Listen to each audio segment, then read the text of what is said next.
Bom dia a todos. Eu sou Graça. Queria agradecer a Carla, a Comissão de Formação Permanente, a comissão, todas as comissões do Círculo. Muito obrigada. Estou voltando.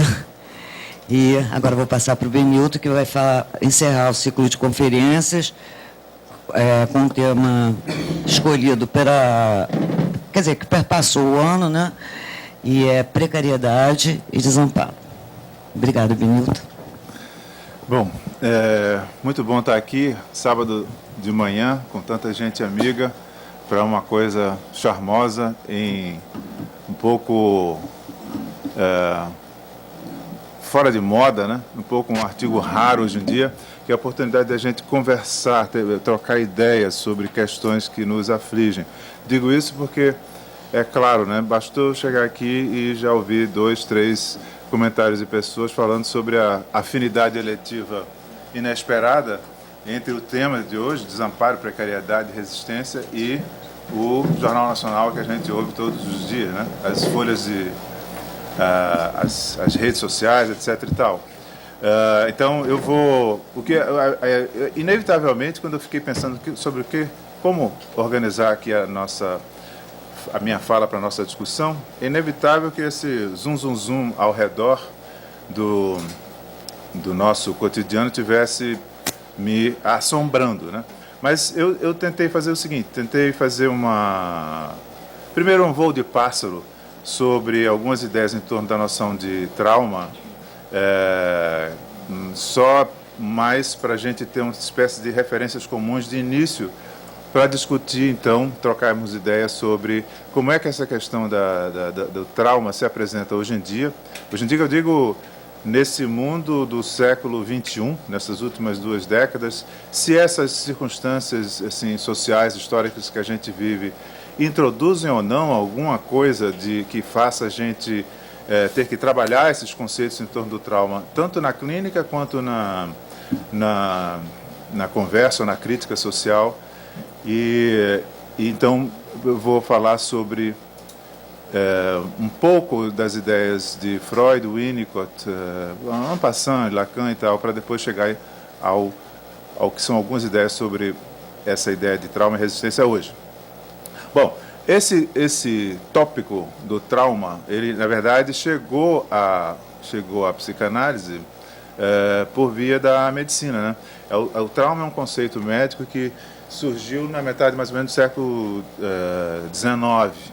A Guerra Civil Americana produziu os primeiros pacientes que hoje a gente chamaria a gente diagnosticaria como tendo estresse pós-traumático, transtorno do pânico, essas coisas provocadas pelos horrores que a Guerra Civil Americana produziu e o impacto, né, nas patologias dos soldados, né?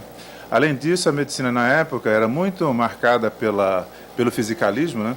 Então, criaram-se diagnósticos para dar conta do que naquela época era uma espécie de explosão de pessoas, aí agora a gente chamava traumatizadas pelas circunstâncias da vida, que naquela época eram consideradas intoleráveis, né? As pessoas viajando distâncias numa velocidade absurda, trem indo a 40 km por hora, naquela época era absurdo, né? A aglomeração urbana, os transportes urbanos misturando as pessoas de classes, tudo isso era muito perturbador para uma sociedade muito estabilizada, muito hierarquizada. Criou-se, por exemplo, na medicina um diagnóstico, quem estuda a história da psiquiatria conhece, que é o Railroad Spine, que é a espinha ferroviária, né? Que era uma maneira de falar do que depois se chamou de neurastenia, de outras palavras e tal, mas era uma afecção, então entendida, do sistema nervoso, provocada por microtraumas que essa nova modalidade de deslocamento no espaço, os trens provocavam. O sujeito ficava ali 4 horas e aquilo, segundo a medicina da época, provocava microtraumas no cérebro e aí a pessoa desandava a ter ansiedade, pânico, angústia, etc. e tal. Essa coisa mais neurobiológica foi mudando com o surgimento dessas figuras que a gente conhece, estão no berço da psicanálise, né? Binet, Breuer, Pierre Janet, para quem a questão do trauma é um tópico interessante, e, claro, Freud. Nos anos, isso mais ou menos, essa maneira de pensar, ela sofreu uma grande inflexão nos anos 70, os anos 70, vocês sabem, foi uma década de virada na maneira de se constituir, teoricamente, o campo da psiquiatria americana, mas por influência inevitável no mundo inteiro. E a psiquiatria americana no mundo inteiro, também na cultura. Então, essa facilidade com que a gente fala de traumático, traumatizado, etc. e tal, tem a ver com a expansão impressionante das categorias psicopatológicas que se deu a partir de 1980, com o surgimento do DSM-3, que varreu a psicanálise e a fenomenologia do diagnóstico, né, da diagnose psiquiátrica. E então toda essa discussão sobre trauma como o impacto do excessivo sobre o aparelho psíquico, as estratégias de resistência a isso, cedeu lugar a essa visão mais fisicalista imposta indiretamente por essa denominação, essa categoria que se criou, o transtorno do estresse pós-traumático. Ela é difundida no mundo inteiro. Nos Estados Unidos, muito mais, porque, como aconteceram com outras categorias, o determinante na constituição dessa categoria diagnóstica não foram nem os médicos, foram atores sociais. Do mesmo modo que a homossexualidade saiu da categorização de psicopatologia por militância dos gays, o estresse pós-traumático entrou por militância dos veteranos da Guerra do Vietnã, sobretudo, né? Quem tiver a oportunidade de ver, tiver interesse, não sobre isso também indiretamente, mas sobre o que foi o impacto da Guerra do Vietnã na cultura americana e, por extensão, mundial. Vejam a série do Ken Burns, no Netflix, chamado Vietnã. É impressionante. São 17 horas, em 10 episódios, mas vale a pena entender o que foi o impacto cultural subjetivo. E, para quem tiver interesse nessa dimensão, né, do trauma no plano da vida individual, há depoimentos impressionantes de veteranos, tanto dos dois lados, dos três lados, né, dos americanos, não dos franceses, mas dos americanos, dos Vietcongs do Sul e dos do Norte, do Vietnã do Norte, o exército regular. É impressionante. E a degradação, e como, digamos, o efeito reverberador e aprofundador do trauma coletivamente vivido foi produzindo o horror como resposta ao trauma, o horror. Bom, então isso nos anos 70, culminando em 80, fez com que surgisse a categoria de transtorno de estresse pós-traumático e, como diz Ian Hacking, esse sociólogo que trabalhou muito sobre categorias médicas e psiquiátricas, criou-se também esse tipo interativo, como ele diz, essa figura que é o sujeito traumatizado. Isso muito psiquiatricamente definido na figura desse diagnóstico. Então, o transtorno de estresse pós-traumático virou uma categoria com repercussões legais, jurídicas, burocráticas impressionantes. Isso movimenta milhões de seguro-saúde, de aposentadorias, enfim. Não é apenas uma categoria médica, não é apenas uma maneira de entender o que é o trauma, é um fato social. E criou esse tipo interativo que é o traumatizado, que de alguma maneira extrapolou os limites da psiquiatria.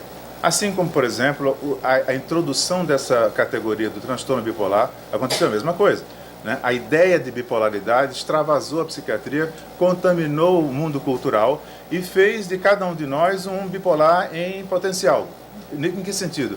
No sentido de que a gente vai recorrendo cada vez mais a essas categorias para descrever, narrar e justificar subjetivamente o impacto da vida social por meio dessas categorias. Isso aconteceu também com essa ideia de trauma, via o estresse pós-traumático, de modo que tem muitos autores que dizem isso. A gente vive hoje numa sociedade de traumatizados. Todos nos sentimos muito facilmente traumatizados.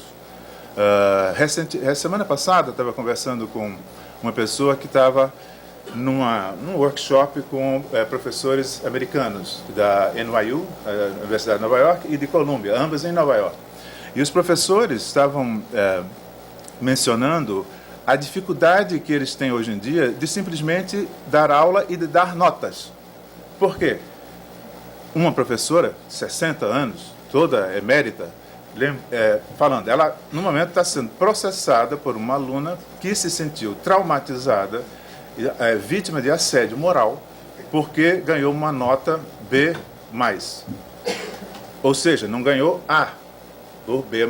Ela se julgou, não sei, não me lembro agora se era porque era preta, porque era gay, porque era lésbica, porque era asiática, porque era latina, porque era deficiente, porque por alguma razão ela se sentiu alvo de um ato discriminatório, um assédio moral pai da professora, e, portanto, se sentindo traumatizada, entrou na justiça e as universidades, com medo da revolta se expandir, acolhem esses pedidos de indenização, de expulsão de professores, etc. Tal. Enfim, é um fenômeno social. O trauma, então, atravessa a gente de várias maneiras, né? É claro que a gente poderia falar aqui, mas isso eu não vou falar porque é óbvio para a gente, né? Que a ideia de desamparo e de precariedade associada ao trauma faz parte de muitas ontologias do humano. São condições ontológicas que, de alguma maneira, definem o humano. Não faz sentido falar de traumático no sentido humano para qualquer outro tipo de experiência, por exemplo, de outros animais. Por quê? Porque o trauma implica o sentido, implica a significação, implica uma interpretação de algo que é brutal. É claro que tigres, elefantes e tal vivem momentos brutais, cachorros também. Se vocês entrarem no YouTube, vocês vão às lágrimas, vendo pequenos vídeos de cachorros traumatizados, e ainda bem, para quem está vendo, eu, nas últimas semanas, caí nessa armadilha, ainda bem, para nós, os que caem na armadilha, sempre tem final feliz, ou seja, você vê cachorros estragados completamente, a gente diria traumatizados, mas aí que tal, não é preciso chamar de traumatizados, eles são brutalizados, né? E depois recobrem a alegria. Mas o que há de específico na ideia de trauma é que ele implica uma apreensão subjetiva daquilo que é brutal. E é curioso, então, pensar que a gente pode falar que isso há uma dimensão ontológica universal transhistórica na ideia de que nós, humanos, somos desamparados porque nascemos prematuramente.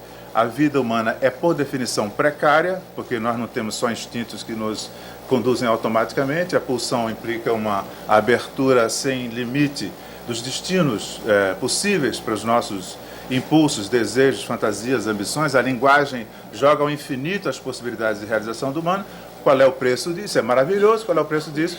É justamente a incerteza, a precariedade, a imprevisibilidade e, como Freud dizia, essas forças que são incomensuráveis em relação à nossa pequenez. A natureza, o outro, a própria finitude. Então, a precariedade e o desamparo são traços ontológicos de qualquer subjetividade que a gente diga propriamente humana. Por isso, a subjetividade de um demente já não é, a rigor, propriamente humana, porque ele não vive essa experiência da precariedade. Pense em pacientes com Alzheimer já avançados que já estão em outra, a gente diz, né? Vivem noutra dimensão. O sofrimento já deixou de existir. Existe a dor física, mas o sofrimento, que é essa apreensão subjetiva, foi-se embora. É possível, uma das maneiras de a gente discutir se a inteligência artificial vai criar sujeitos ou não, é imaginar os robôs de daqui a 200 anos. Serão traumatizáveis? Se forem, serão humanos, independentemente do que os constitui fisicamente. Mas pode ser que não sejam. Pode ser que a inteligência artificial crie seres inteligentes, capazes de falar, conversar, etc., mas de um jeito tão esquisitamente diferente da gente, ou talvez evolutivamente superiores, que não estão sujeitos a trauma nesse nosso sentido. Bom, primeiro ponto foi-se. É a ideia de que há uma condição ontológica universal nessa noção de precariedade. Há também uma outra noção que é mais histórica e contingente, que é a seguinte: comparem, por exemplo, a figura de Édipo com a figura de Werder, né? Werder tomado como um sujeito moderno.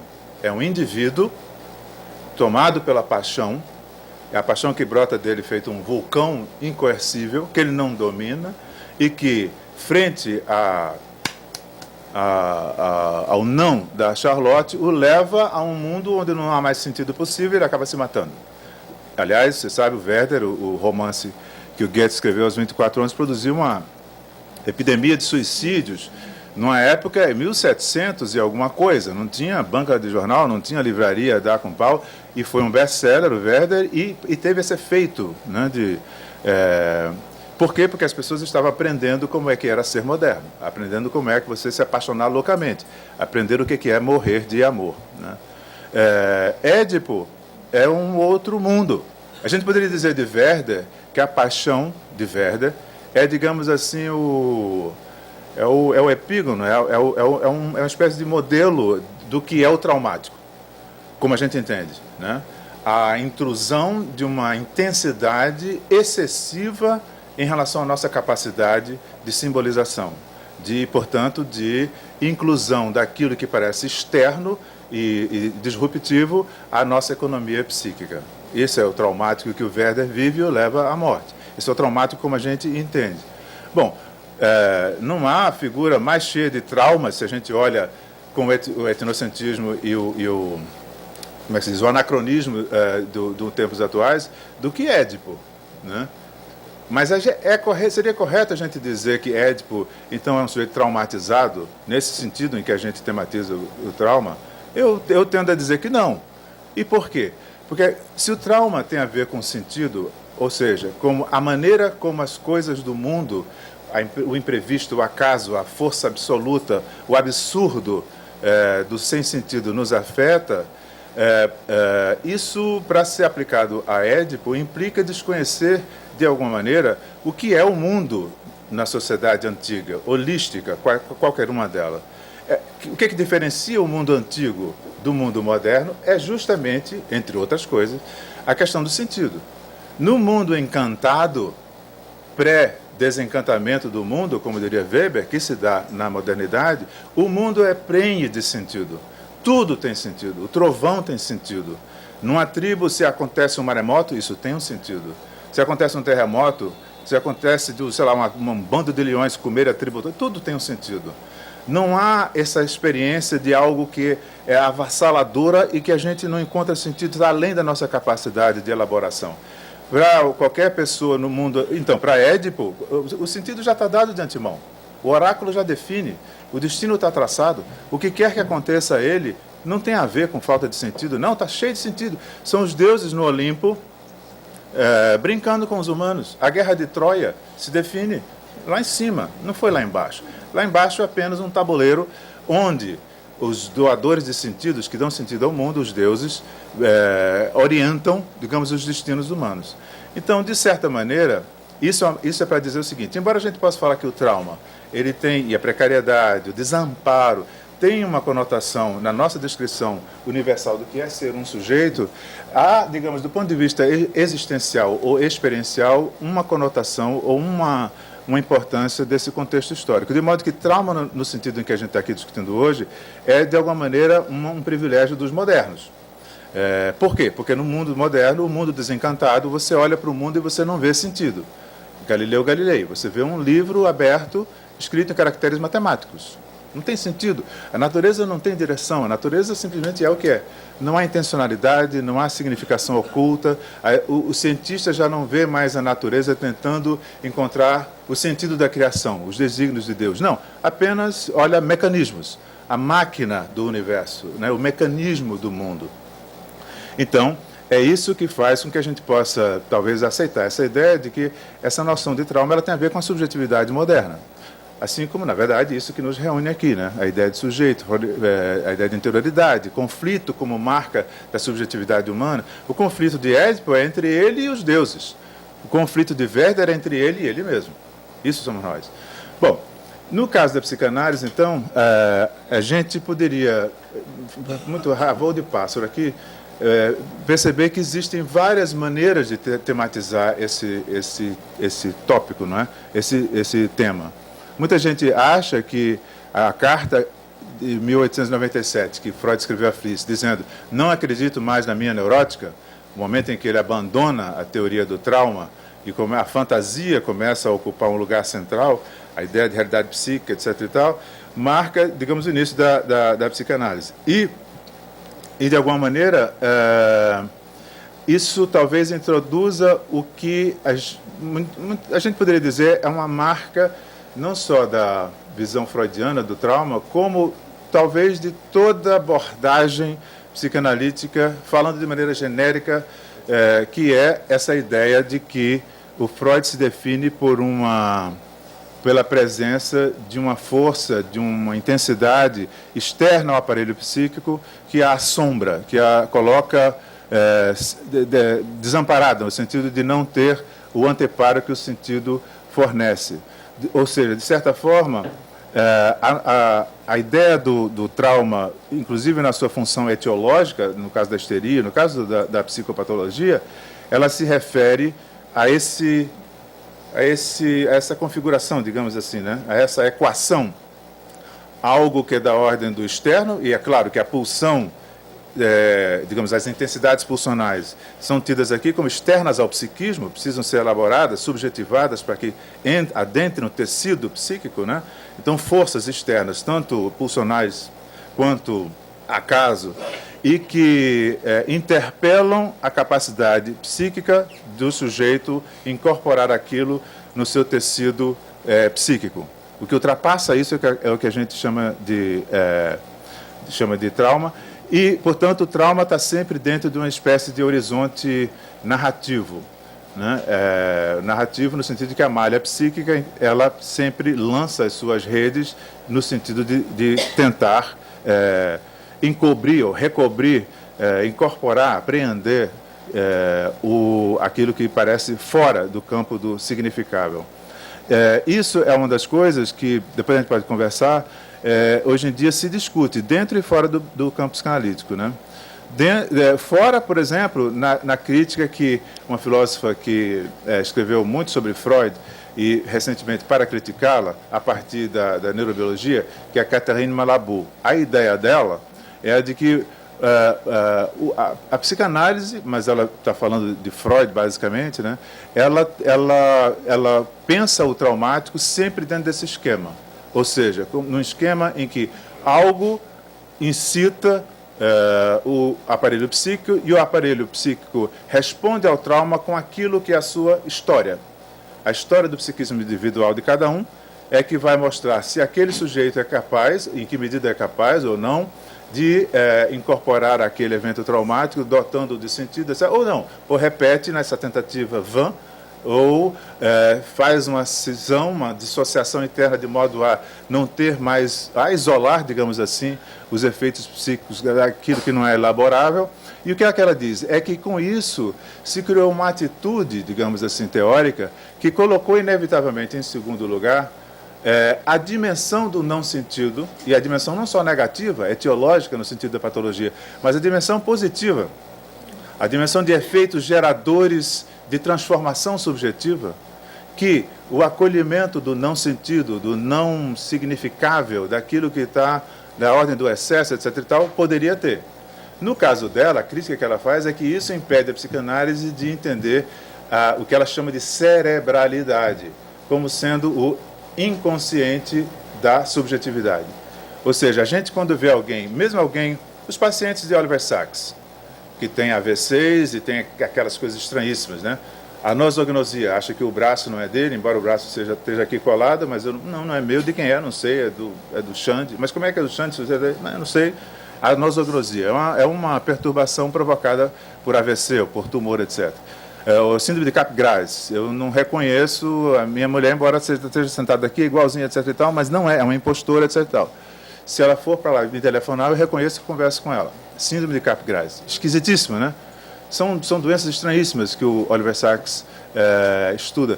Mas o esforço do Oliver Sacks, ela também diz, criticando o Oliver Sacks, assim como a Freud, é que eles sempre pensam o psiquismo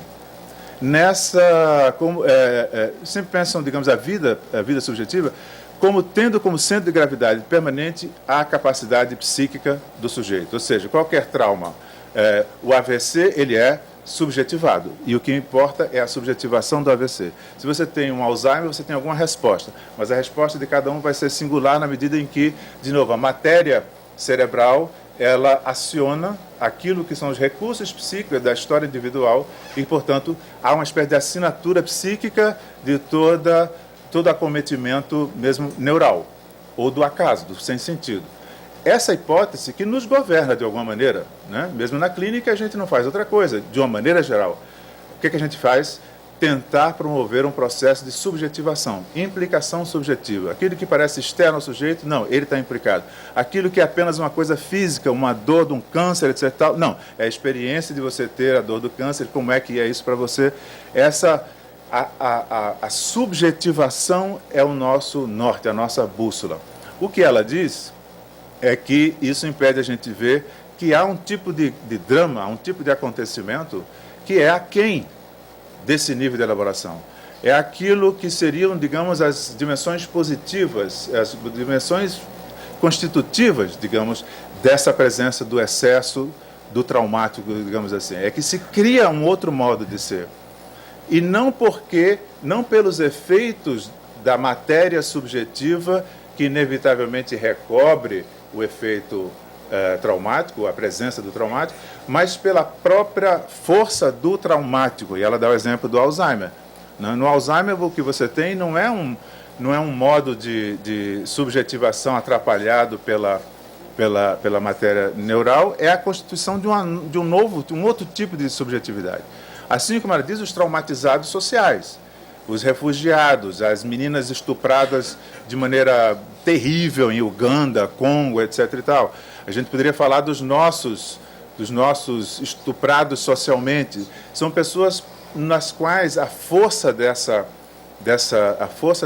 intrusão traumática molda a subjetividade. Não como efeito da resposta do psíquico sobre aquilo, mas ela é tão violenta que molda. O exemplo que, aí já não é ela quem dá, são outros autores, é o dos chamados muçulmanos nos campos de concentração nazistas. Você sabe que essa figura do muçulmano era utilizada, não tinha nada de religioso, mas era utilizada para aqueles que simplesmente sucumbiam psiquicamente às injunções terríveis daquele contexto. E, de certa maneira, se anulavam subjetivamente, tornavam-se arruelas daquela máquina. E você pode dizer, não, era tentativa de sobrevivência, mas são várias maneiras de entender.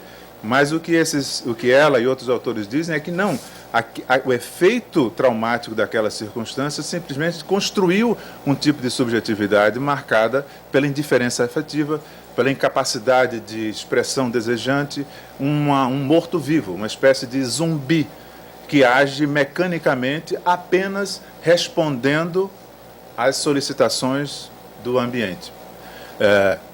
É claro que essa ideia muitos autores usam para tentar analisar os efeitos traumáticos no campo social do tipo de sociedade que a gente tem hoje, criando não indivíduos, poucos muçulmanos dentro do campo de concentração, mas massas de pessoas nas quais essa incapacidade de pensar, essa incapacidade de se sentir concernido como sujeito nas próprias circunstâncias da vida, faz com que muitos simplesmente se movam respondendo quase que fisiologicamente e do ponto de vista psíquico meramente de forma reativa às injunções da vida. No fundo, uma espécie de destituição subjetiva, de amolecimento, de anestesiamento subjetivo. Ou seja, é como se o trauma ganhasse da elaboração subjetiva que o tenta permanentemente recobrir de sentido, e, portanto, de assimilar no tecido psíquico.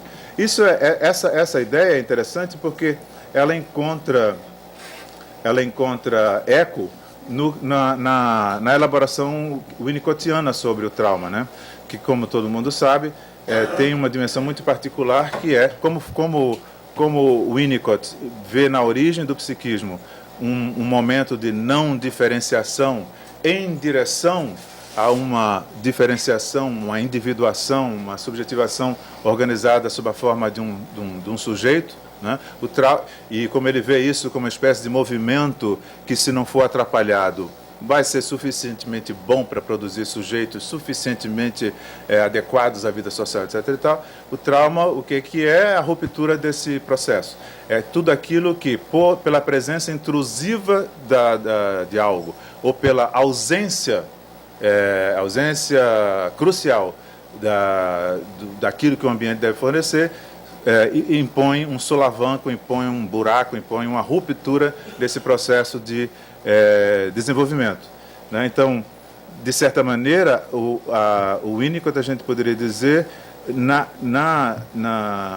na maneira do Winnicott pensar, já não estão tão em questões as magnitudes pulsionais, a economia psíquica do indivíduo, mas, sobretudo, o estado e o funcionamento das relações com o ambiente, da estrutura ambiental na qual o sujeito se constitui suficientemente bem ou não, né? Diz respeito à dependência e ao fracasso da dependência, tanto no momento da dependência absoluta, uma mãe que tem uma depressão pós-parto num ambiente que não supre essa deficiência materna, então a ausência de algo fundamental impõe ao bebê um tipo de buraco na estrada que vai, digamos, quebrar de alguma maneira a estrutura do psiquismo, deixando uma marca ali fundamentalmente negativa, né? Mas mesmo depois, quer dizer, mesmo se o bebê ultrapassa isso e a mãe, de alguma maneira, excede na sua capacidade de suprir as necessidades ambientais do bebê, a mãe, digamos, perfeita, a mãe que realmente quer ser uma mãe muito boa, deixa de falhar na maneira saudável que ela deve falhar, para abrir espaço ao surgimento do gesto espontâneo, movimento de criação do mundo e de si próprio, do bebê. Então é o tipo da falha. Se a primeira é uma falha pela ausência, a outra é uma falha pela presença excessiva. De todo modo, são desacertos no que para o Winnicott é sempre o eixo de pensamento, né? A relação do sujeito com o ambiente. É claro que não precisa ir muito adiante, e alguns de vocês já devem estar pensando como esse modelo teórico ajuda a gente a começar a pensar sobre, digamos, o traumático na contemporaneidade e as formas de resistência a isso, né? Porque não se trata de patologias individuais, não se trata de problemas que podem ser referidos à economia psíquica de sujeitos individualmente tomados apenas, é claro que sim, mas não só, fundamentalmente como fenômeno social. Isso diz respeito ao tipo de ambiente que a gente está construindo, né? Ou está se construindo, e os efeitos disso sobre o campo subjetivo.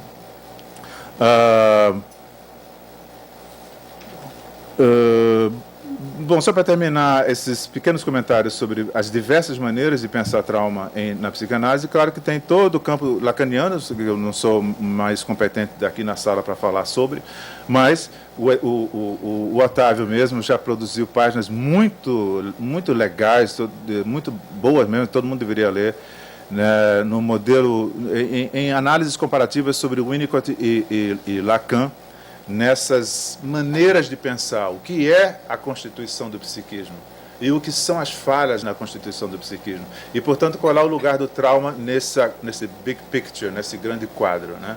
Então, se em Winnicott você tem, né, como ele diz, mas vou até citar aqui uma frase, eu não sabia que eu estava vindo aqui, mas peguei uma frase dele para botar aqui. Quer dizer, deixa eu chegar primeiro à frase, né? Então, o desenvolvimento que ele faz, que é muito interessante, muito, muito eloquente, muito persuasivo, é de como você tem dois gigantes da psicanálise pensando de maneiras muito diferentes o que é a constituição do psiquismo. Em Winnicott você tem uma visão do humano como um ser natural. É um animal humano que importa. E portanto, como tudo na natureza, com um drive, um movimento espontâneo de organização que pode ser interrompido. E o trauma, então, é isso. É alguma coisa que rompe, desfuncionaliza algo que, se deixado em condições suficientemente boas de temperatura e pressão, vai adiante para ser algo que é, como ele diz nessa expressão muito feliz, suficientemente bom. Em Lacan, não. Lacan, quando pensa a origem do sujeito, pensa num ser desamparado, pensa num ser que não está constituído. Nós somos a espécie mais prematura que existe. Levamos anos até conseguirmos, quase um ano. Eu levei quase 2 para começar a andar. Imagina, um cavalo anda em, sei lá, 2 horas. Eu levei quase 2 anos. A gente demora tempos enormes até começar a dizer eu. Começa a falar e ainda não diz eu. A dizer eu, imagina o que é uma criança. Eu tenho uma neta de 4 anos, eu fico maravilhado com o desenvolvimento dela, mas eu digo, meu Deus, tão inocente. Ela não tem ideia de que é o mundo. Tem 4 anos, já fala tudo, mas tem muito chão. Quando é que um animal humano é de fato um animal, plenamente desenvolvido? Demora muito tempo, né? E para Lacan, e alguns como como as eleições estão demonstrando, são fragilmente colocados nessa posição e qualquer coisa faz com que voltem para trás, né? Movimentos regressivos inacreditáveis. Mas, de qualquer maneira, é muito marcante essa diferença, porque para Lacan, o animal humano, o animal da espécie, ele se torna humano por uma espécie de operação traumática, uma intrusão do significante. A linguagem, ela crava os seus dentes no humano e aí nunca mais as coisas são iguais para esse animal, nunca mais mesmo. E não é só que porque você é jogado no campo da linguagem e, portanto, vive o universo nesses desafios, nessas armadilhas, nesses dramas do sentido e das inevitáveis contradições, ambiguidades que a linguagem impõe, não é que ela permite, ela impõe, pelo fato de que entre a palavra e o seu referente há sempre uma ânsia, e é essa ânsia que faz com que todas as coisas maravilhosas feitas, poesia, a ambiguidade da poesia, o duplo sentido, etc., aconteça, mas também tudo aquilo que nos leva ao sofrimento atroz, etc. E tal. Então, a origem traumática do sujeito na visão lacaniana faz do trauma algo que é fundamentalmente constitutivo, enquanto que para Winnicott é fundamentalmente disruptivo, destruidor, né? Em larga escala, assim.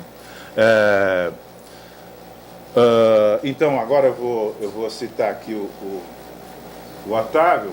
Se na perspectiva lacaniana a entrada em cena de um outro traumático é condição para o ato inaugural do psiquismo, na vertente winnicottiana é a presença de um outro benevolente que assegura as condições da sua emergência.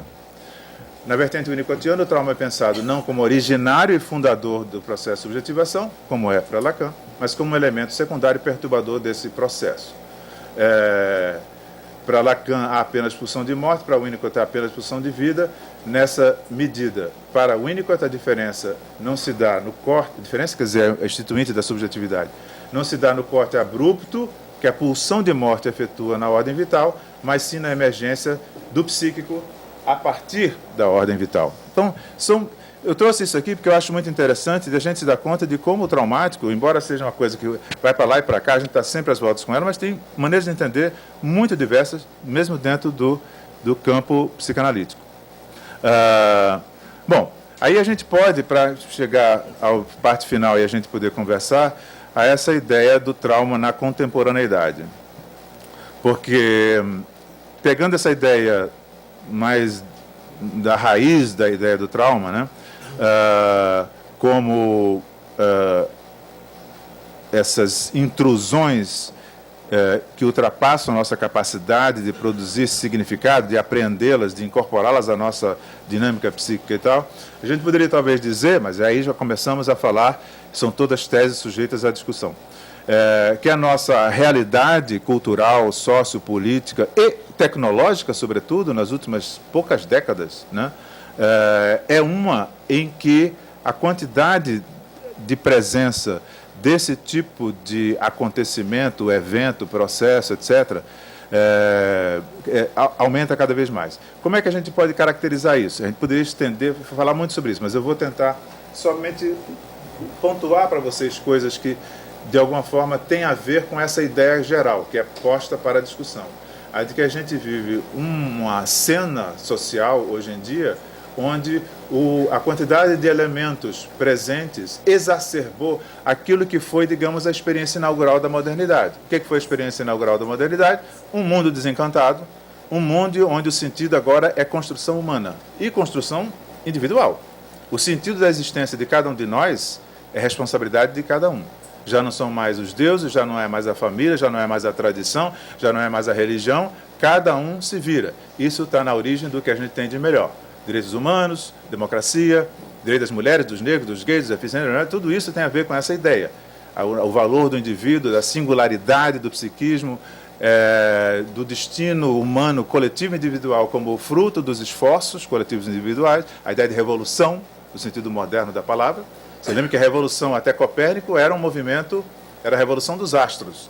A revolução como fato humano que é a de você derrubar o que tem antes e construir o mundo, é uma invenção da modernidade e que agora está se acabando. Dos últimos 30 anos, abandonou o imaginário político, cultural, humano, né? Essa ideia de revolução. Pois bem, então, a ideia de que hoje a gente vive uma sociedade que, de uma certa maneira, exacerbou simplesmente a dinâmica e as consequências do individualismo. Como?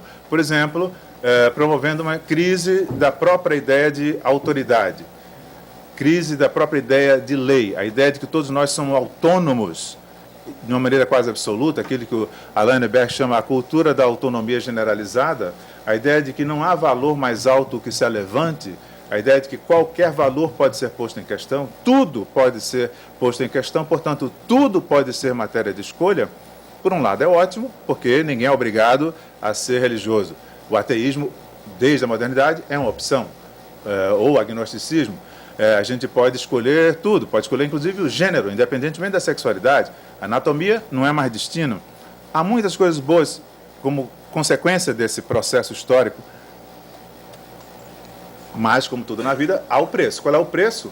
É que a sociedade da autonomia generalizada não cria sujeitos autônomos, cria sujeitos desorientados, sujeitos carentes de algum tipo de ancoragem identitária, de orientação na vida, de algum discurso técnico que os oriente em praticamente todas as instâncias da vida. A explosão das últimas décadas de profissões que se dedicam a dizer com competência técnica o que é o adequado para o jeito de você comer, de vestir, de pensar, blá, blá, blá, é impressionante como você se conduz na vida. Você tem counselor, tem coach, tem para todas as... Então, a ideia da autonomia, a ideia não, o fato de que a gente vive na cultura que estimula a autonomia generalizada, na verdade, não cria sujeitos autônomos capazes de pensar por si próprio, capazes, portanto, de confrontar o laço social predominante, o imaginário cultural prevalente. A ideia de revolução se extinguiu por causa disso. É curioso, é paradoxal.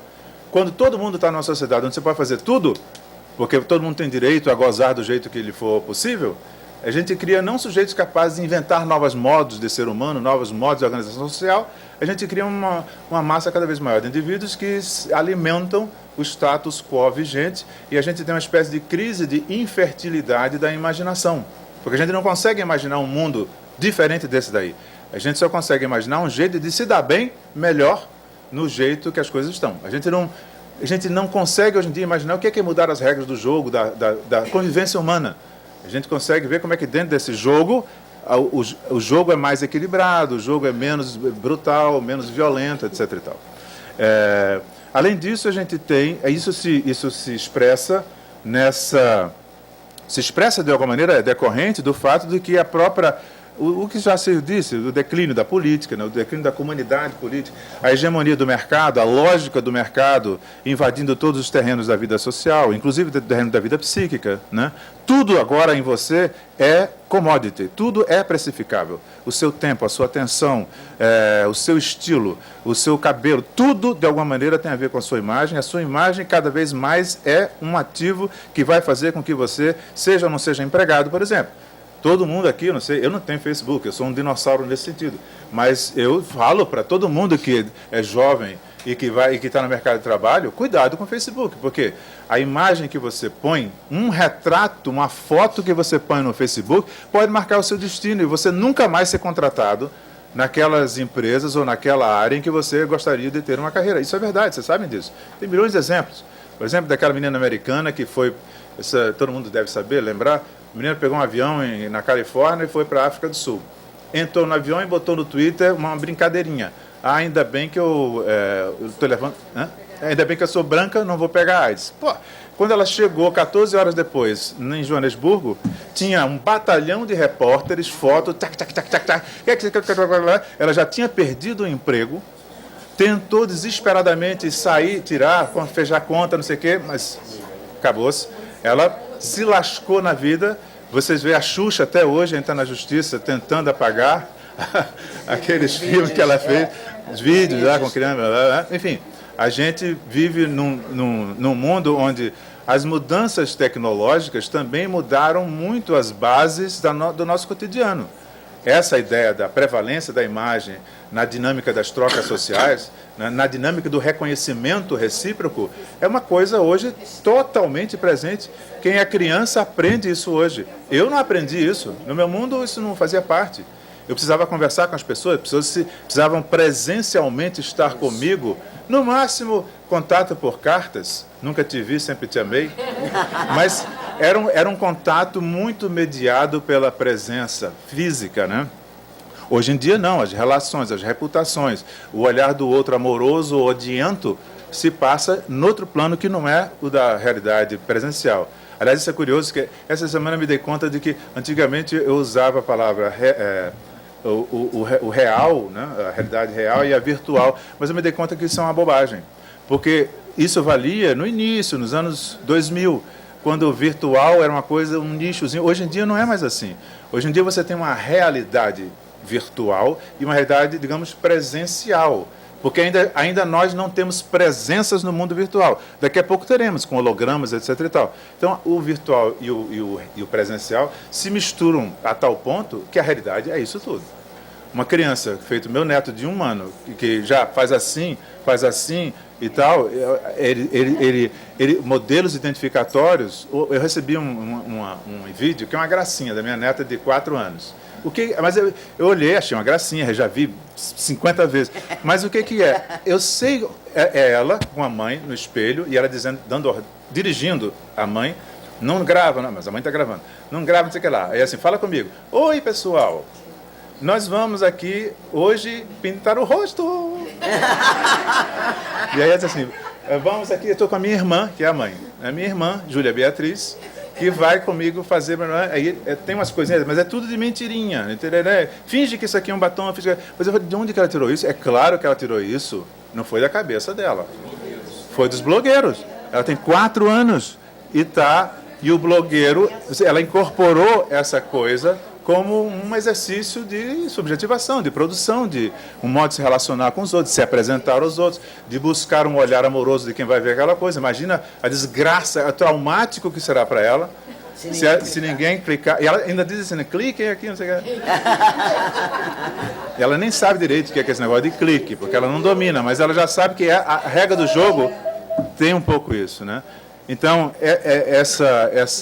digamos, todas as consequências da virtualidade, das redes sociais, etc. e tal, criam um ambiente humano onde, eu acho, inevitavelmente, digamos, as fontes do traumático encontram terrenos de emergência que até a inexistência dessas tecnologias simplesmente não existiam.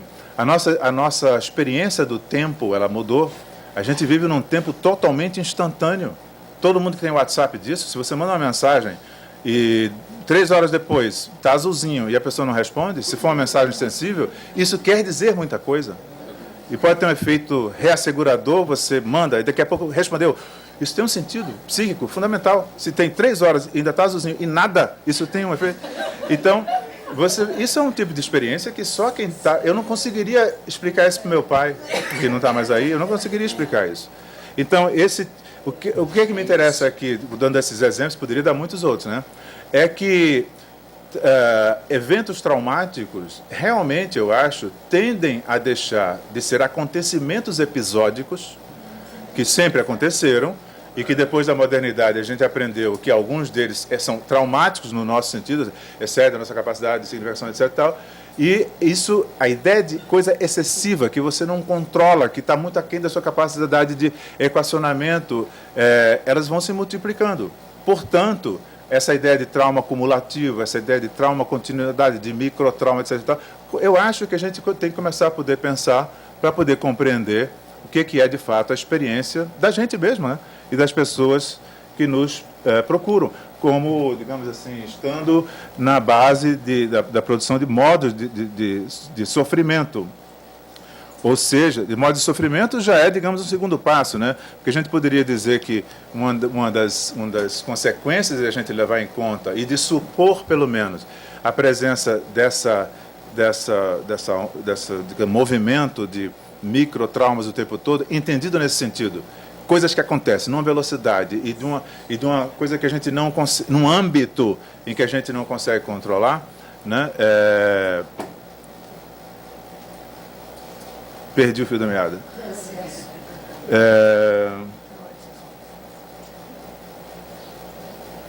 Bom, deixa para lá. Talvez seja bom. Eu vou em frente. Sim, isso é um pouco traumático, mas vamos ter um efeito positivo disso. Vou terminar mais cedo. Então, a ideia é essa, quer dizer, se a gente vive num universo como esse, em que se ampliam as condições traumáticas, eu estou falando da tecnologia, né? A experiência do tempo, a experiência do espaço, que é diferente, e, portanto, a ordenação da vida subjetiva nesses dois parâmetros tão fundamentais, a ideia do sentido, porque esse fenômeno da não, como é que é? Da não verdade? Não, qual é a palavra que foi escolhida pela... Pós-verdade. Essa ideia de pós-verdade levada a sério, ela indica um sintoma da nossa época, né? Qual é? É um sintoma de quê? De que você não tem um juiz, você não tem mais uma autoridade, você não tem mais uma instância que regula isso. A pós-verdade, o reconhecimento de que a pós-verdade é uma coisa que está acontecendo, o fenômeno e essas coisas, tal, fake news e tal. Fake news virou uma coisa que a gente precisa se preocupar, porque a gente é inundado por coisas que você já não sabe nem se são reais ou não. Não se trata apenas de coisas reais que são traumáticas. Você tem coisas propositalmente não reais ou inconsequentemente não, e que entram nesse jogo, enfim, tudo isso além do claro digamos, do modo de organização sociopolítica do mundo, que nas últimas décadas ampliou de maneira drástica o número de pessoas que a gente poderia chamar os desenraizados, né? Os excluídos, os que andam para lá e para cá tentando encontrar algum lugar no mundo. O último exemplo perto de nós é a Venezuela. E aqui a gente não vive muito isso, mas quem está na África, na Ásia, na Europa, vive isso como uma coisa cotidiana. Mesmo nos Estados Unidos, a massa de gente e que cria um número de pessoas, são centenas de milhões de pessoas que perambulam e que tentam dar conta, de alguma maneira, de um ambiente humano no qual há coisas que estão, de fato, ultrapassando a capacidade de eles organizarem um destino próprio para si. Então, essa cena cotidiana atual, ela talvez faça com que a gente estenda essa discussão do traumático para o campo social com urgência. Há, talvez, algumas... o Zizek é um sujeito que tem se debruçado muito sobre isso, e junto com outros autores, que não interessa aqui muito lembrar, ele faz alusão àquilo que dentro dessa própria realidade introduz contradições nesse movimento social, ou seja, formas de resistência internas ao próprio mecanismo sociopolítico e que podem abrir brechas de transformação positivas. Por exemplo, o fato de que a revolução digital informática, ela hoje é um fator de difícil controle por parte de mecanismos de privatização da informação. Então, essa ideia dos comuns, você tem hoje o copyright, você tem o movimento do copyleft. Você tem todo esse movimento que tenta fazer com que a informação produzida pelos seres humanos, e científica, cultural, artística, política, etc. e tal, tenha acesso livre. Todos nós aqui, pelo menos eu faço uso de sites que me permitem ter acesso a literaturas que eu teria que pagar $40 para ter acesso a um artigo. E é por meio dessa, que na verdade são ilegais. Eles vivem mudando, russo, é um site russo, não à toa.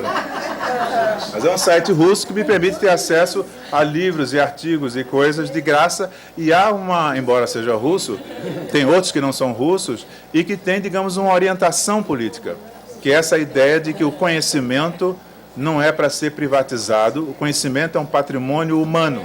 Então há essa ideia de que transgredir essas regras econômicas, capitalísticas, de produção, de propriedade intelectual, a ideia de propriedade intelectual, e, portanto, um fator importante da propriedade, que hoje em dia nós vivemos na era da propriedade intelectual, né? ela é posta em questão. A outra coisa que também confronta um pouco essa lógica do mercado, dos interesses particulares, que estão muito presentes na política, é a crise ecológica do planeta, que coloca uma urgência que é indistinta para todos, né? Ou se dá um jeito de equilibrar o movimento do chamado progresso, ou a gente simplesmente vai acabar com o próprio mundo em que a gente vive. Então, há movimentos desse tipo que são não críticas externas ao sistema em que a gente vive, mas que são contradições inerentes ao próprio funcionamento do capitalismo contemporâneo, ou da lógica do mercado, e assim por diante.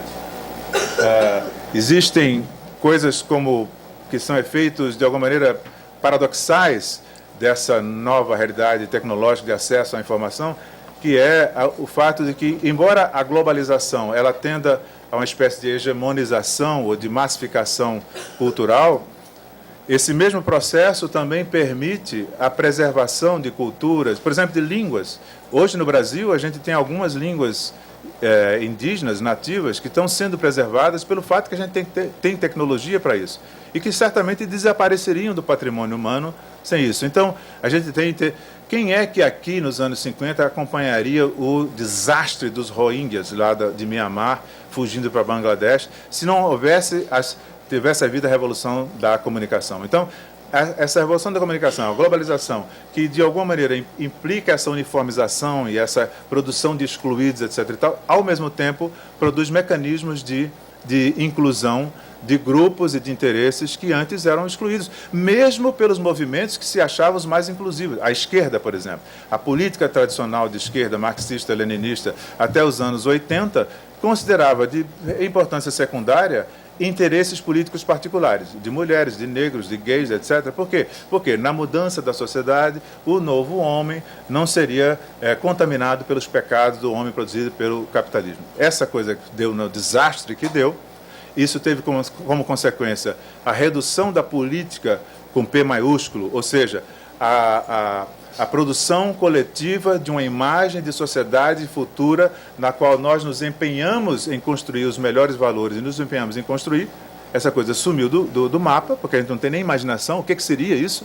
E a gente multiplicou os esforços de interesses particulares, esses interesses de grupos, etc., na entrada da vida pública, né?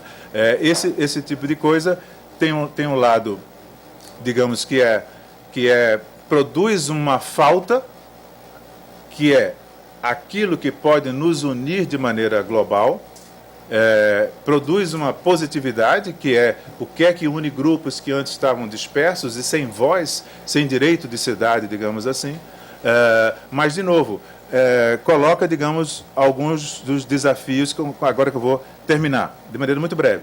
Porque eu acho que todos esses comentários, eles têm o objetivo de chegar à pergunta famosa, hoje em desuso: que fazer? Famosa pergunta: que fazer? Então, muito rapidamente, porque eu já ultrapassei o tempo aqui. Não? Não, pode falar. Não, tudo bem, mas é que eu acho que é interessante a gente poder. 15 minutos, Benito.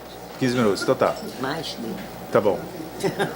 Então, o que a gente poderia aqui discutir? O que é que essas considerações, se fazem sentido, em que medida fazem, ou outras que vocês possam agregar, poderiam trazer para a gente como questões na clínica, pensando em todos esses problemas, não só nos casos complicados, casos difíceis, essa clínica da não neurose, da não interpretação, essa coisa toda, as dissociações e cisões que caracterizam os quadros, muito frequentemente nos chegam, tanto do ponto de vista da crítica do social, ou seja, dos processos de subjetivação coletivos que engendram nomeações de sofrimento, e no que engendram nomeações de sofrimento, engendram percursos de constituição de modos de sofrimento socialmente sancionados e que se voltam para produzir a emergência de um modo de sentir É um modo de transformar a dor em sofrimento. Na passagem da dor ou da angústia para o sofrimento, você tem inevitavelmente a linguagem, você tem inevitavelmente a cultura, você tem inevitavelmente a incidência de algo que faz a dor indizível, assim, intangível. Uma coisa que é pura intensidade se transforma num objeto de intervenção, de entendimento, que inevitavelmente conduz à construção de um horizonte terapêutico, etc. Então, uma ideia para a discussão é que, assim, tradicionalmente, a nossa tarefa sempre foi, como eu estava dizendo no início, basicamente a de a gente subjetivar a experiência de dor, de subjetivar a existência, né? Isso é constituir uma coisa que deixa de ser apenas um eu agente para ser propriamente um sujeito. Alguém que se implica na sua própria constituição, se implica no seu próprio destino, no seu próprio modo de gozar por meio do sofrimento. Esse a gente poderia resumir dizendo que é o modelo da subjetivação como norte da clínica. Você tem um delírio e pensa alguma maluquice? Não, você tem que tentar encontrar que sentido faz o delírio para aquele sujeito como resposta a algum tipo de coisa que está na trajetória existencial dele. As vozes querem dizer alguma coisa.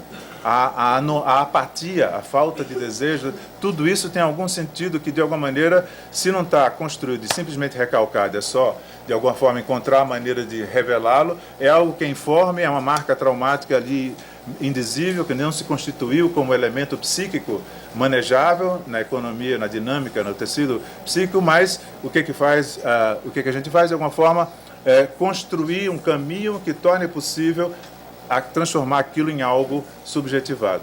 Bom, o que poderia ser uma coisa diferente? Que não sou eu que estou dizendo, né? Estou me apoiando em muita gente aqui que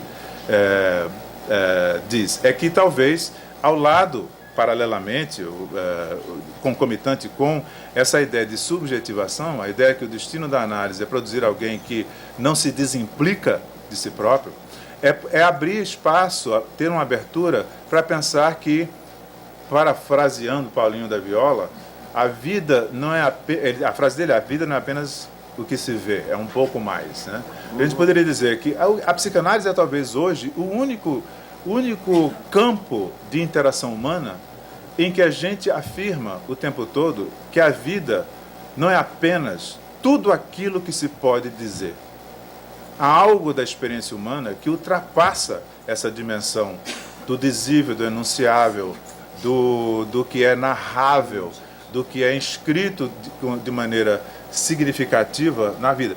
Se a gente pensar, dar um exemplo do que é que rapidamente isso faz, um exemplo que eu acho que dá um pouco a ideia de todo o impacto de uma obra de arte, a gente inevitavelmente, frequentemente, talvez o tempo todo, a gente inevitavelmente sente e automaticamente começa a jogar a significação por cima, né? A gente sente e começa a dar sentido. A gente sente e começa a explicar por que é que aquilo emociona, por que é que aquilo assombra, por que é que vai...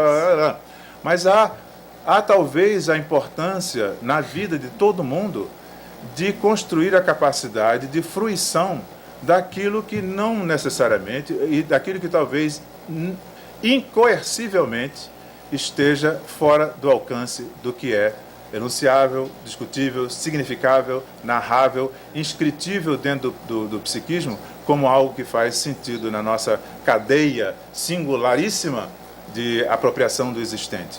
A fruição estética, por exemplo.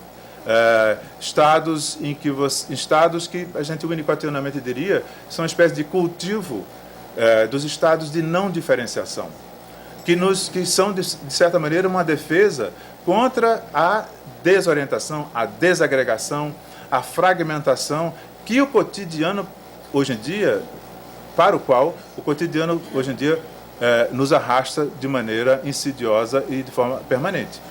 Cair fora disso é, hoje em dia, uma tarefa muito difícil e talvez uma das tarefas mais importantes da clínica. É como se diz, a análise é hoje o único campo da interação social onde não é que você encontre as maneiras de poder gozar, é que você tem autorização de simplesmente não precisar gozar, como o imperativo social nos impõe como ideal a ser atingido. E não gozar não significa você, então, ter toda uma maneira racional de se contrapor isso. Também, mas mais do que isso, fundamentalmente mais do que isso, é um modo de experimentar a vida que abre espaço para aquilo que não é da ordem do sentido, é da ordem, sei lá, do impacto. É nessa acepção que a gente poderia falar do traumático como o excessivo e que pode ter um efeito não disruptivo, mas constitutivo de uma ampliação do campo da experiência. Bom, isso é uma ideia para a gente discutir.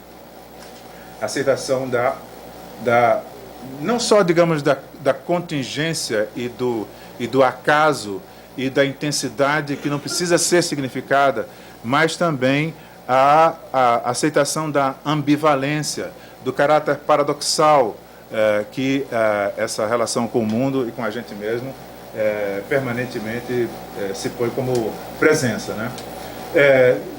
Finalmente, quer dizer, acho que todo mundo vai concordar com isso, né? A ética da psicanálise, ao contrário de outras formas de abordagem do psiquismo, do ponto de vista clínico, eu acho igualmente válidas.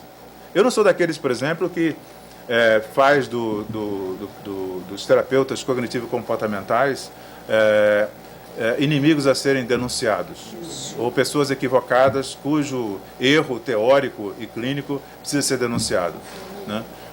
Claro, existem pessoas que fazem trabalhos péssimos a partir disso, mas também tem gente que pega Freud, Lacan e tal e faz coisas péssimas. Então, mas eu acho que há uma diferença, algumas diferenças. O que é que distingue, pelo menos, o horizonte, se não a prática, porque a prática é feita por humanos e aí... mas o que é que distingue o horizonte da psicanálise é o fato de que se trata de um dispositivo, de um conjunto de ideias, de um dispositivo prático, de uma maneira de olhar, de pesquisar as coisas, do psiquismo, da vida psíquica, que não reduz a sua atividade à busca do simples bem-estar dos indivíduos, ou da saúde mental. Não digo nem da adaptação, estou falando de saúde mental no sentido mais canguilhemiano da palavra. Ainda assim, a psicanálise é uma coisa que deveria... Claro que a gente... Isso é um horizonte. Para muitos pacientes, o melhor que a gente pode fazer é permitir que eles se adaptem a uma vida minimamente razoável. Pensem em autistas graves e psicóticos muito perturbados. O que a gente faz é um holding, é uma maneira de dar a eles um lugar no mundo para eles existirem da maneira suficientemente boa que lhes é capaz, né? Mas, de qualquer maneira, o norte é outro. E mesmo para um psicótico, mesmo para o autista, a ambição da psicanálise não é meramente esse bem-estar psicológico. E, portanto, se a gente pensa, se a nossa concepção teórica do sujeito e da subjetividade não é individual, o sujeito não é uma coisa que você consiga pensar como estando presente, se encarnando e se configurando na experiência individual. Por quê? Ele é apenas uma espécie de antena num campo transindividual. A subjetividade, ela é um campo onde coisas assim emergem, né? Pitocos, que somos dessa forma biológica, somos nós, entramos nesse campo e temos cada um de nós um aspecto muito singular, né? Uma apropriação muito singular desse campo. Se é isso, então, inevitavelmente, a concepção teórica da psicanálise sobre o sujeito e a subjetividade é uma em que essa oposição entre indivíduo e coletividade não pode fazer sentido. E, portanto, a ética do trabalho analítico individual, ela deve, inevitavelmente, estar com uma afinidade eletiva, para dizer o mínimo, no mesmo plano de apreensão da realidade, de intervenção sobre ela, no campo do social. Ou seja, pensar o norte da psicanálise na clínica é também pensar o norte da nossa comunidade humana. Por quê? De novo, é uma ideia a ser discutida. Porque se a gente entende o sujeito como aquilo que resulta do fato dele estar ingresso numa comunidade de falantes, numa certa cultura, e se eu entendo que a Constituição e a fruição, a existência da vida subjetiva individual depende intrinsecamente de como se organiza esse ambiente, então para nós não é irrelevante que tipo de ambiente, como esse ambiente está organizado, que tipo de ambiente a gente produz coletivamente, que tipo de incitação e que tipo de propiciação esses ambientes põem à disposição dos sujeitos. Então, de certa maneira, é nesse sentido que eu entendo que uma visão psicanalítica sobre a dissociação, o trauma, a ambivalência da modernidade é, ao mesmo tempo, uma tentativa de olhar como é que as pessoas individualmente sofrem hoje em dia com essas coisas todas, mas também que tipo de laço social constitui as pessoas hoje em dia, que tipo de imaginário cultural banha os nossos processos de produção de identidades, de buscas de reconhecimento, etc. e tal. E para isso a gente tem que olhar o mundo como ele é hoje, com todas essas características que eu assim mencionei en passant. De modo que é isso. Eu acho que essa discussão sobre o trauma, ela tem essas... O que eu tentei aqui assim, trazer para a discussão? Foram ideias que ficaram... Primeiro, a ideia de trauma tem um sentido ontológico universal. Só é traumatizado o ser humano por conta da sua característica de ser um ser de linguagem e que impõe a tudo essa tarefa de significação. Isso também tem um dado histórico. Isso só se colocou como tarefa humana a partir do momento em que a doação de sentido é tarefa dos humanos e não vem de fora, da natureza, dos deuses, etc. É muito recente isso. E, segundo, isso tem a ver com o tipo de mundo em que a gente vive. O mundo moderno criou isso. O mundo pós-moderno, da modernidade tardia, o mundo contemporâneo, muda numa velocidade impressionante e profunda, né? Porque as tecnologias mudam as nossas experiências, os tijolos elementares da nossa experiência subjetiva, a noção de espaço, a noção de temporalidade, a relação de proximidade com o outro, e os ideais que hoje em dia são fortemente marcados por uma cultura da performance, da relação com os objetos no âmbito meramente consumista, pela exacerbação do narcisismo das pequenas diferenças, que faz com que grupos se subdividam em subgrupos, em subgrupos, em subgrupos. Eu sempre me lembro do exemplo histórico do feminismo, que é muito eloquente. O feminismo surgiu na década de 70 nos Estados Unidos e na Europa, como um movimento generoso, de ampliação do escopo de preocupações humanas, né? De crítica a essas dualidades, não só homem e mulher, mas todo tipo de dualidade que caracterizou o pensamento aquela pulsão de organizar, classificar e, portanto, hierarquizar. Toda classificação implica uma hierarquização, que é típica, de novo, do pensamento moderno. O feminismo trouxe essa coisa transbordante e, de alguma maneira, tem um conteúdo, tem um viés político profundamente revolucionário, porque propõe, no limite, um modo de compreender a subjetividade diferente daquela que, de modo hegemônico, governou os espíritos até a metade do século XX. Pois bem, esse movimento tão generoso assim, hoje em dia, é um saco de gatos. E você tem feministas odiando outras feministas. As feministas cis acusando as feministas trans de simplesmente não poderem ser feministas pelo simples fato de que não são mulheres. Você veja, o movimento feminista foi um dos elementos culturais que botou abaixo, ou construiu, quer dizer, a possibilidade de nuançar diferenças entre natureza e cultura, entre masculino e feminino, entre corpo e mente, pois esse mesmo movimento produziu no seu interior gente que se apoia nos modos antigos de pensar para poder dizer feminista tem que ser mulher, mulher tem que ter menstruação, tem que ter gravidez, tem que amamentar. Você tem isso? Não. Então você não é mulher, isso, entre aspas, você é um homem amputado. Brigas em congressos de feminismo, etc. Você encontra isso em todos os grupos. Então, essa fragmentação quase constitutiva da nossa experiência do cotidiano, ela é alguma coisa que tem efeitos psíquicos, coletivos e individuais. E vou terminar agora, eu acho que a maneira que a gente tem de pensar o que é o sujeito, a subjetividade, a constituição do psiquismo, a vida, o horizonte de realização humana e tal, contradiz isso. É claro que vocês podem dizer, mas isso é datado. Alguém pode dizer, não, isso é datado, isso é conversa do século XIX, recantada. Isso é um humanismo que está dinossáurico. Isso não é o mundo que a gente tem hoje em dia. Mas aí entra aquela velha questão. Que tipo de imagem do humano, se é que há uma, eu acho que há, é inerente ao modo psicanalítico de pensar a subjetividade? E que consequências isso tem quando a gente pensa a construção do ambiente social? Eu acho que o ambiente social que a gente vive hoje em dia contradiz, nos põe numa espécie de necessidade de posicionamento crítico em relação a isso, para compreendermos o social e para compreendermos essas coisas estranhas que aparecem no nosso trabalho clínico no cotidiano. Bom, era isso para a gente poder conversar.